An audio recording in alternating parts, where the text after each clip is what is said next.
ጤናስጥልን ክብራትና ክብራን የአሉላ ፍሬው አማረ የዩቲዩብ ገጽ ቤተሰቦች እንደምን አላችሁ እንደምን አረፍዳችኋል በየትኛውም ዓለም የምትኖሩ ተከታታዮቼ ከሁሉ አስቀድሜ ሰላምታዬን በያላችሁበት ማድረስ እወዳለሁ ለእስልምና እምነት ተከታዮች ለሙስሊም ወንድሞቻችን እህቶቻችን የስፖርት ቤተሰቦች እንኳን ለ1447ኛው የኢድ አልፈጥር በዓል በሰላም አደረሳችሁ ላለው ኢድ ሙባረክ ብያለሁ በተለያዩ ዓለማት እኔን መታቋላችሁ ከባህሬን ከዱባይ በተለያዩ ሀገራት የምትገኙ የማንቸስተር ዩናይትድ ደጋፊዎችም ሌሎች የስፖርት ቤተሰቦችም ኢድ ሙባረክ ብያለሁ በዓሉ የሰላም የፍቅር የአንድነት ይሁንላችሁ ላለው የህዝበ ክርስቲያኑም በዓል እየደረሰ ነው የፋሲካ በዓልም እየደረሰ ነው ግን ለ1447ኛው የኢድ አልፈጥር በዓል እንኳን አደረሳችሁ ማለት እወዳለሁ ሁላችሁንም እወዳችኋለሁ መልካም በዓል ይሁንላችሁ በአክብሮት ጋብዛለሁ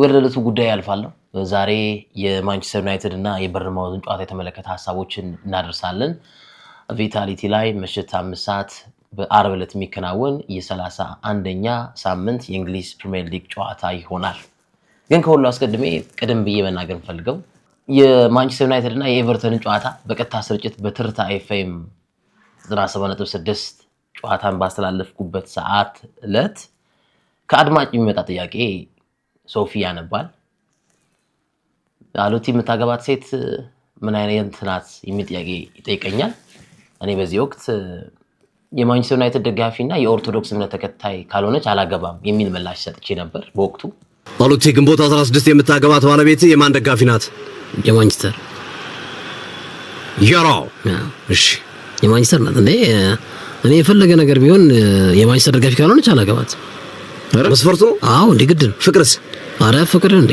የሚባል አረ ብሎ ነገር በማንቸስተር ቀልድ ነው ኦርቶዶክስ ተዋህዶና የማንቸስተር ደጋፊ ካልሆነች አላገባት ስለዚህ በሃይማኖቴና በክለብ ያልደራደርም ነው አዎ ኦኬ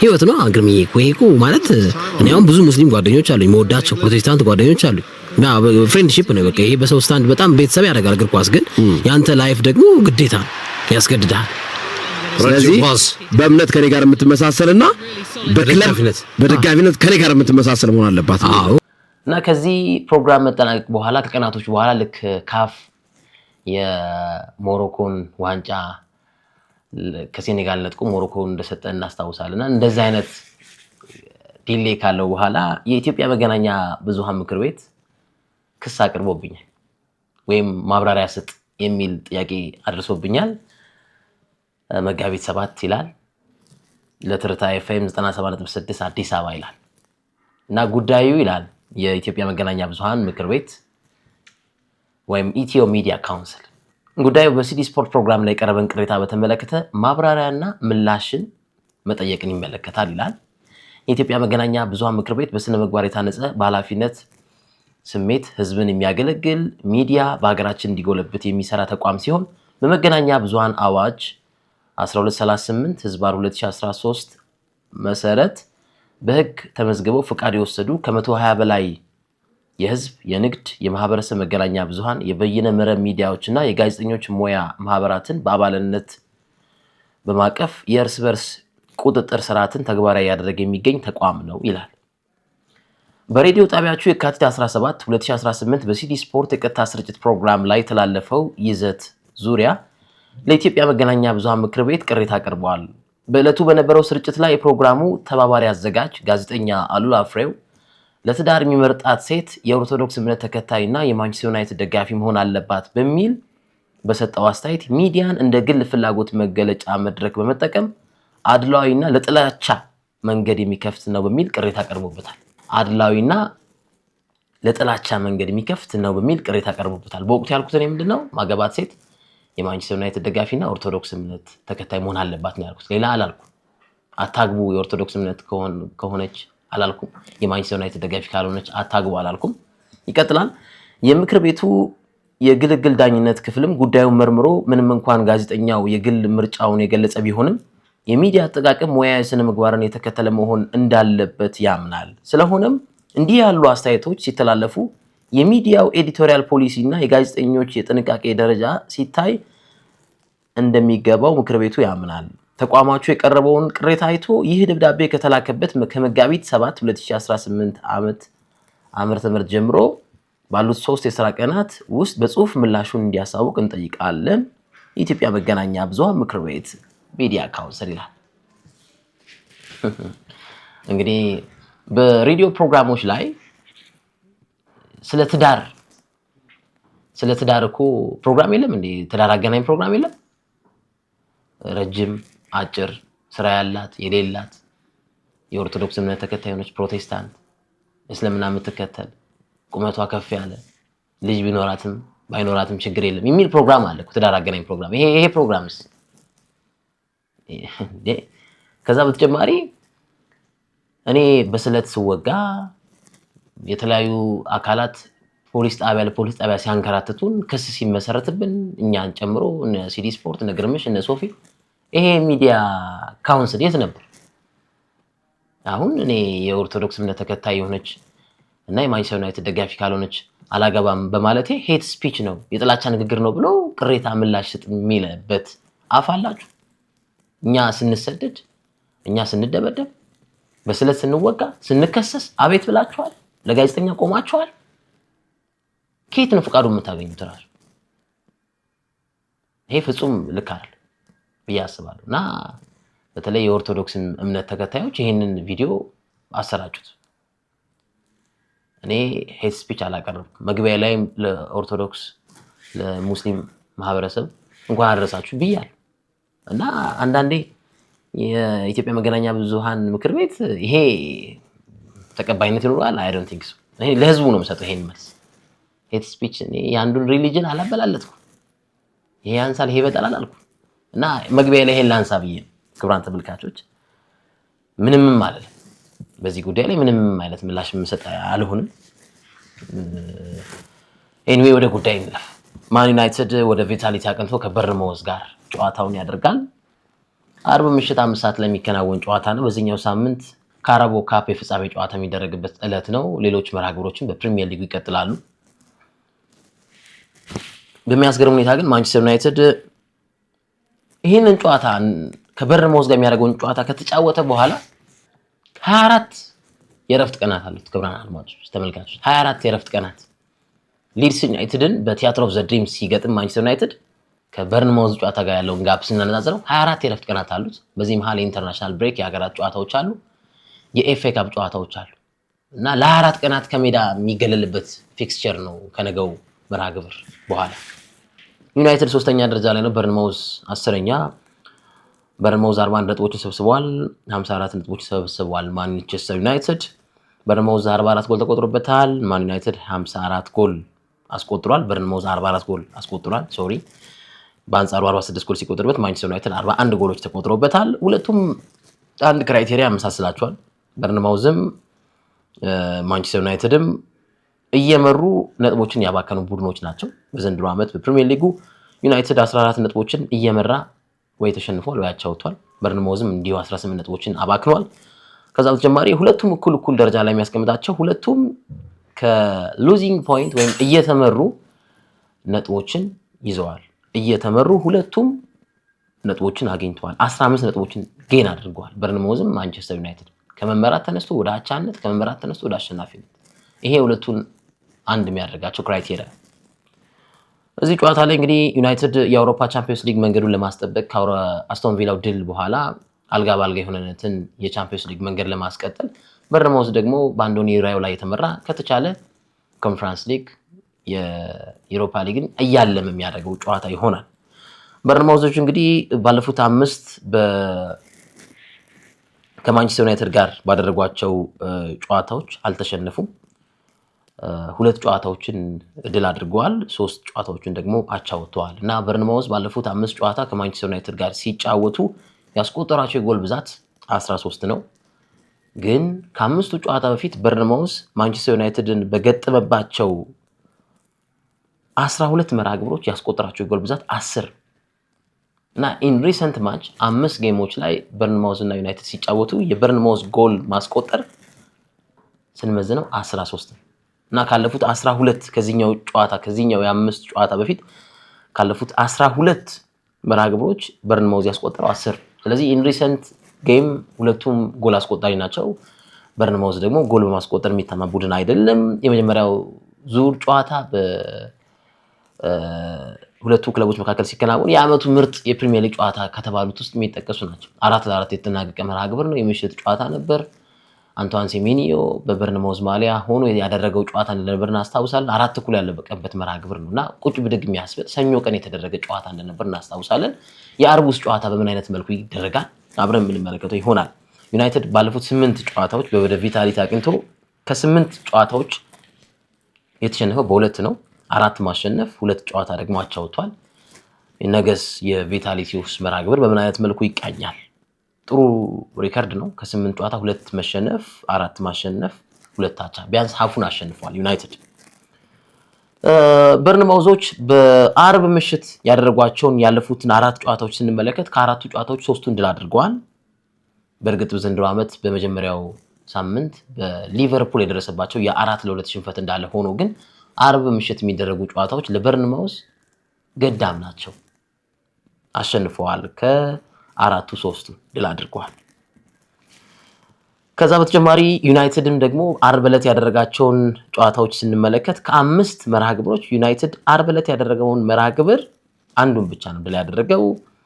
2 አቻ 2 ደግሞ ሽንፈት። ለመጨረሻ ጊዜ ኦገስት ላይ 2015 ይመስለኛል አይ ቲንክ ካልተሳሳትኩ አርብ ዕለት ያደረገውን ጨዋታ አስቶን ቪላ ነው ማንቸስተር ዩናይትድ ያሸነፈው። ዓመተ ምህረቱ ልተሳሳት እችላለሁ፣ ግን አስቶን ቪላ ነው አርብ ዕለት ባደረገው መርሃ ግብር ድል ያደረገው። ነገ ይህንን ሪከርድ ያሻሽላል ወይ አብረን የምንመለከተው ይሆናል።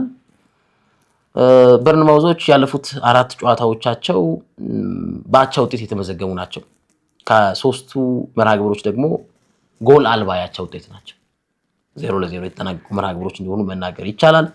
ካሪክ በማንቸስተር ዩናይትድ ከመጣ በኋላ የሰበሰበው የነጥብ ብዛት 23 ነው። 7 ጨዋታዎችን አሸንፏል። በፕሪሚየር ሊጉ ካሪክ ከመጣ በኋላ ዩናይትድ የሰበሰበው ነጥብ ከሁሉም ክለቦች በላይ ቁንጮ ላይ እንዲቀመጥ ያደርገዋል።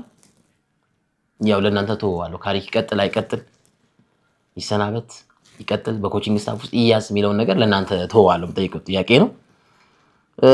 ሌላው በርንማውዞች በዘንድሮ ዓመት እስካሁን በፕሪሚየር ሊግ ባደረጓቸው ጨዋታዎች 9 ክሊንሺቶችን አስመዝግበዋል። 9 ክሊንሺቶችን። ገና የፕሪሚየር ሊጉ ጨዋታዎች 8 ይቀራሉ። የበርንማውዝ ሪከርድ ሊያሻሽል ይችላል ተብሏል። በዘንድሮ ዓመት እስካሁን 9 ክሊንሺቶችን አስመዝግበዋል። ቀጣይ የሚያደርጋቸውን ጨዋታዎች ቢያንስ 2ቱን መርሃ ግብር በክሊንሺት ወይም ጎል ሳያስተናግድ የሚወጣ ከሆነ በሪከርድ ያስመዝግባል። ከ2016-17 እና ከ2018-19 በኋላ 10 ክሊንሺት ያስመዘገበበትን ሪከርድ የሚያሰብር ይሆናል፣ የሚያሻሽል ይሆናል። ስለዚህ የነገው ጨዋታስ ምን አይነት አንድምታ አለው አብረን የምንመለከተው ጉዳይ ይሆናል። ብሩኖ ፈርናንዴዝ እና ማን ዩናይትድ አሁንም እንደ ወይን እየጣፈጡ መጥተዋል። ብሩኖ ፈርናንዴዝ የሳምንቱ ኮከብ ተጫዋችነት ክብርን ለ5ኛ ጊዜ አሳክቷል። የ30ኛ ሳምንት የሊጉ ኮከብ ተጫዋችነት ክብርን አግኝቷል። አስቶን ቪላ ዩናይትድ ባሸነፈበት ጨዋታ ላይ 2 ለጎል የሆኑ ኳሶችን አመቻችቶ ማቀበሉ የሚታወስ ነው። ብሩኖ በ8 ጨዋታዎች ላይ በ8 ጎሎች ላይ አስተዋጽኦ አድርጓል ከበርንማውዝ ጋር ሲጫወት። ስለዚህ ብሩኖና በርንማውዝ በጥሩ አንግል የሚቀመጡ ቡድኖች የሪከርድ ያላቸው ናቸው። በበርንማውዝ በኩል በመጥፎ፣ በብሩኖ በኩል ደግሞ በጥሩ ጎል የሚታይ ነው። ብሩኖ በ8 ጨዋታ 4 ጎልና 4 አሲስት ወይም 4 ለጎል የሆኑ ኳሶችን አመቻችቶ አቀብሏል በ8 የበርንማውዝ ጨዋታዎች ላይ። ነገስ ሌላው ብሩኖ ሪከርዱን ከፍ የሚያደርግበት ጨዋታ ይሆናል ተብሎ ይጠበቃል። ግን ከ8ቱ የጎል አስተዋጽኦዎች ውስጥ ቪታሊቲ ላይ ወይም በበርንማውዝ ሜዳ ላይ የብሩኖ አስተዋጽኦ 2 ጎል ብቻ ነው። ስለዚህ 2 ጎል አስቆጥሯል ቪታሊቲ ላይ። ነገ የጎሎቹ መጠን የአሲስቶቹ መጠን ከፍ ሊያደርግ ይችላል። የቴሪ ዳንኤል ኦንድሪና የዴቨሎንን ሪከርድ ለመስበር 5 አሲስቶች ብቻ ይቀሩታል። በማንቸስተር ዩናይትድ የዴቪድ ቤካምን ሪከርድ እንደሰበረ እናስታውሳለን። ጥሩ ጊዜ ያሳለፈ ይገኛል ብሩኖ ፈርናንዴዝ። ምናልባት የእንግሊዝ ፕሪሚየር ሊግ የዓመት ኮከብ ተጫዋችነት ክብርንም እንዲያገኝ ይፈልጋሉ ብሏል ማይክል ካሪክ። እና ዓለም ዋንጫንም የሚያሳካ ከሆነ ይላሉ አንዳንድ ደጋፊዎች፣ ዓለም ዋንጫን ብሩኖ ፈርናንዴዝ የሚያሳካ ከሆነ የባሎን ዶር ራሱ ሊያሸንፍ የሚችልበት እድል ሊኖር ይችላል ይላሉ የስፖርት ቤተሰቦች ግምት ነው ይሄ። ዩናይትድ ቻምፒዮንስ ሊግ የሚገባ ከሆነ 3ኛ ሆኖ የሚያጠናቅቅ ከሆነ ብሩኖ አሲስቶችን የዴብሮንን ሄነሪ የሚሰብር ከሆነ የዓመት ኮከብ ሽልማትን በእንግሊዝ ፕሪሚየር ሊግ የሚያገኝ ከሆነ የዓለም ዋንጫን የሚያሳካ ከሆነ ለምን ወደ ባሎን ዶርስ አያተኩርም የሚሉ ሀሳቦች መጥተዋል። በነገራችን ላይ አንድ እኔም ማስመር የምፈልግበት ነገር ዋንጫ ያነሳ ቡድን ብቻ የፕሪሚየር ሊግ ኮከብ ተጫዋችነት ሽልማትን አያገኝ። ከዚህ ቀደም በርከት ያሉ ተጫዋቾች ሌሎች ክለቦች የፕሪሚየር ሊጉን ዋንጫ አንስተው እነሱ በግላቸው ጥሩ ስለነበሩ ዋንጫዎችን ባያሳኩም የዓመቱ ኮከብ ተብለዋል። መሐመድ ሳላ ሌሎች በፕሪሚየር ሊጉ ወደኋላ መለስ ብላችሁ ማየት ትችላላችሁ። ዋንጫ ያሳካ ቡድን ብቻ የዓመቱ ኮከብ ሽልማትን ከዛ ክለብ ያገኛል ማለት አይደለም። አሁን ዲክላን ራይስ ሊያገኝ ይችላል ላያገኝ ይችላል፣ ግን ያገኛል ብለን መከራከር አንችልም። ከዚህ ቀደም ደግሞ የነበሩ ካልቸሮችን ብንመለከት የፕሪሚየር ሊጉን ዋንጫ ሳያሳካ የዓመቱ ኮከብ ተጫዋች የተባለ ተጫዋች ብዙ። ስለዚህ ብሩኖ ያንን ነገር ሊያገኝ የሚችልበት እድል ከፍተኛ፣ ስፔሻሊ የዴብሮን እና የሄንሪን ሪከርድ የሚሰብር ከሆነ።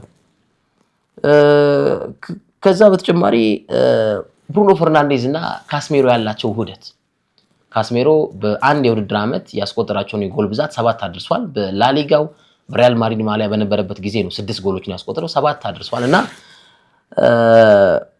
ካስሜሮ በፕሪሚየር ሊጉ ያለፉትን 5 ያስቆጠራቸውን ጎሎች አመቻችቶ ያቀበለው ብሩኖ ፈርናንዴዝ 5ቱን ጎሎች። እና ብሩኖ ከዚህ ቀደም ለማርኮስ ራሽፎርድ ነው ብዙ ዴሊቨሪዎችን ብዙ አሲስቶችን በማድረግ የሚታወቀው በ2022 23 6። ስለዚህ በቀሪ ጨዋታዎች በአንድ ሲንግል የውድድር ዓመት ለአንድ ተጫዋች ብዙ አሲስት ያደረገ ተጫዋች ሊባል ይችላል በማንቸስተር ዩናይትድ ብሩኖ። ከዚህ ቀደም ለራሽፎርድ የሰጣቸው ኳሶች በአንድ የውድድር ዓመት ለኢንዲቪጁዋል ተጫዋች ብዙ አሲስት ያደረገበት አጋጣሚ አለ። ብሩኖ ለራሽፎርድ 6። ስለዚህ 5ቱን ያለፉትን የፕሪሚየር ሊግ ጎሎች ሲያስቆጥር ካስሜሮ ያቀበለው ተጫዋች ብሩኖ ፈርናንዴዝ ነው። ከዚህ በኋላ የሚደረጉ ጨዋታዎች ላይ 2 ኳስ በብሩኖ ፈርናንዴዝ ቢሰጠውና ካስሜሮ ቢያስቆጥር የፕሪሚየር ሊጉ ሳይሆን የማንቸስተር ዩናይትድ በሲንግል ውድድር ዓመት በሲንግል ሲዝን ብዙ ጥምረቶችን ያስመለከቱ ተጫዋቾች ይባላል ብሩኖ ፈርናንዴዝ እና ካስሜሮ። ነገም የሚጠበቅ ሌላኛው ርዕስ ይሆናል ተብሎ ይጠበቃል። ከዛ በተጨማሪ ብሩኖ ላይ አሁንም የተወሰነ ሀሳብ ለመጨመር ያክል ብሩኖ ፈርናንዴዝ በተከታታይ 3 ጨዋታዎች ላይ 6 እና ከዛ በላይ ቻንስ ክሬት በማድረግ ከዚህ ቀደም ትሬንት አሌክሳንደር አርኖልድ እና እሱ ናቸው የሚጠቀሱት በ3 ተከታታይ ጨዋታዎች ቻንስ ክሬት በማድረግ እና ከ2003 2004 በኋላ በ4 ተከታታይ ጨዋታዎች ላይ 6 እና ከዛ በላይ ቻንስ ክሬት ያደረገ ተጫዋች የለም። ስለዚህ ዩናይትድ ነገ በበርንማውዙ ጨዋታ ላይ ሲጫወት ብሩኖ ቻንሶችን 6 እና ከዛ በላይ ቻንሶችን ክሬት ቢያደርግ በ4 ተከታታይ የፕሪሚየር ሊግ ጨዋታዎች ላይ እንደዛ አይነት ቻንስ ክሬት ያደረገ ተጫዋች የለም። ይሄንንም ሪከርድ ጌን ማድረግ ይችላል። እና የብሩኖ ፈርናንዴዝ ጨዋታ ነው የነገው ጨዋታ ከበርንማውዝ ጋር በ8 ጨዋታ 8 ጎሎች ላይ አስተዋጽኦ አድርጓል። 4 አሲስት እና 4 ጎል። ካስሜሮ ጋር ፓርትነርሺፓቸው በጣም ጥሩ ነው። 5 ኳሶችን አሲስት አድርጎለታል። የዴብሮን እና የሄንሪን ሪከርድ ለመስበር ይቃረባል። ከዛ በተጨማሪ እንዳልኳችሁ አሁን ደግሞ ቻንስ ክሬት በማድረግ በ4 ተከታታይ ጨዋታዎች 6 እና ከዛ በላይ የሆነን ሪከርድ ለመጻፍ ይጫወታል። ብሩኖ ፈርናንዴዝ ጌም ነው የነገው ጨዋታ ብንል ማጋነን አይሆንም። ሊሳንድሮ ማርቲኔዝ አሁንም ከጉዳቱ አላገገመም። በነገው ጨዋታ ላይ እንደማይሰለፍ ማይክል ካሪክ ተናግሯል። ምናልባት ከኢንተርናሽናል ብሬክ በኋላ የሚሳተፍበት እድል ሊኖር እንደሚችል ተናግሯል። ዶርጉ መሻሻሎችን እያሳየ ይገኛል ብለዋል። ኑሳይር ማዝራዊ ስቲል ህመም ላይ ነው፣ ግን ለአርቡ ጨዋታ ሊደርስ የሚችልበት እድል አለ ብለዋል። ማቲያስ ዲሊትም ከህመሙ ብዙም አላገገመም፣ ገና ይቀረዋል ትንሽ ኢንተርናሽናል ብሬኩ የሚመጣ ከሆነ ብለዋል። እንዳልኳችሁ ዩናይትድ ከነገ ከተጫወተ በኋላ የሊድስን ጨዋታ ለመጫወት 24 ቀናት እረፍት አሉት። የኤፍኤ ካፕ ጨዋታዎች፣ የኢንተርናሽናል ብሬክ ጨዋታዎች ስላሉ ማለት ነው። የሜሰን ማውንት ጉዳይ የፊትነስ ጥያቄ አለ። መጀመሪያ ቋሚ 11 አድርጎ ማሰለፍ ከባድ ነው፣ ግን ምናልባት ተቀያሪ ወንበር ላይ ሊጀምር የሚችልበት እድል እንዳለ እየተነገረ ይገኛል። ኮቢ ማይኖ በጣም በአሪፍ ሪትም ውስጥ እንዳለም ማይክል ካሪክ ተናግሯል። ከጊዜ ወደ ጊዜ በጣም ፍሎ ጥሩ ነው፣ በጣም መሻሻሎችን እያሳየ ይገኛል። እድሜው ትንሽ ስለሆነ ከጨዋታ ጨዋታ ጥሩ ነገሮችን እያስመለከተ የሚገኝ ነው እና በጣም ሪትሙ ጥሩ ነው ብሏል። እና የበርንማውዝን ጨዋታ ካደረገ በኋላ ዩናይትድ 24 ቀን ረፍት ስላለው ሪል ሚክስ ይሆናል ለቲማችን በደንብ እንድንዋሃድ በደንብ እንድንጣመር ጊዜያችን እንድናሳለፍ ያደርገናል የኢንተርናሽናል ብሬኩ ጨዋታ ብሏል። የበርንማውዙ ጨዋታ ታፍ እንደሚሆን ይሰማኛል የሚል ሐሳቡንም ማይክል ካሪክ አጋርቷል። ኤኒዌይ ነገ ዩናይትድ እንግዲህ አልጋ ባልጋ የሆነበትን የቻምፒየንስ ሊግ መግባት ያሳካል ወይስ እንዴት ነው የሚለው ነገር የሚጠበቅ ጨዋታ ይሆናል። አብረን የምንመለከተው መርሃ ግብር ይሆናል። አሉላ ፍሬው አማረን የዩቲዩብ ገጽ ላይክ ሼር አድርጉ፣ ለሌሎች እንዲደርስ የበኩላችሁን ተወጡ። ብርሃን ክለብ እንዲያሸንፍ እንመኛለን። በመላው ዓለም የምትገኙ የማንቸስተር ዩናይትድ ደጋፊዎች ይህንን ቻናል ሰብስክራይብ አድርጉ። መልካም ድል እንዲሆንላችሁ እመኛለሁ። በድጋሚ እንኳን ለ1447ኛው የኢድ አልፈጥር በዓል በሰላም ፍቅር አደረሳችሁ ማለት እወዳለሁ። እንመለሳለን። በሳምንቱ አጋማሽ በሌሎች ሀሳቦች እንመጣለን። ስፖርት የሰላም መድረክ ነው፣ የአንድነት መድረክ ነው። ስፖርትን በጥሩ መንገድ መገናኛ ፕላትፎርም እናደርገው፣ ከመጣላት ይልቅ ከመነቋቆሩ ይልቅ መገናኛ እናደርገው እንላለን። ሰብስክራይብ ላይክ ሼር ይደረግ። ለነበረኝ ቆይታ እጅግ አድርጌ አመሰግናለሁ። በድጋሚ መልካም በዓል እንዲሆንላችሁ እመኛለሁ።